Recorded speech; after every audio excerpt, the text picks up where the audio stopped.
আমরা কোরবানির পশুর হাট কিংবা গরু ছাগলের আনাগোনা দেখে জিলহজ মাস আসছে সেটা টের পাই, অনুভব করতে পারি।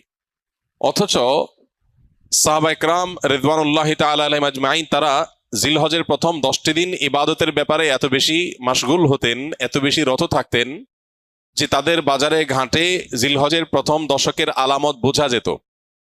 সাহাবী আবু হুরায়রা রাদিয়াল্লাহু তাআলা আনহু এবং কোন সাহাবী জিলহজের প্রথম দশক এলে বাজারে যেতেন শুধুই তাকবীর পাঠের উদ্দেশ্যে, কোনো কেনা বেচার উদ্দেশ্যে না।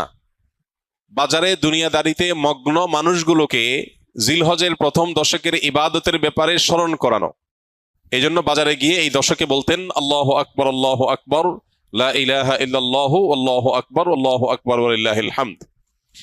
এই যে তাকবীর, তাহমিদ, তাহলিল, আল্লাহর একত্ববাদ, আল্লাহর বড়ত্ব এবং প্রশংসা জ্ঞাপন করা, এটা এই দশকের অন্যতম গুরুত্বপূর্ণ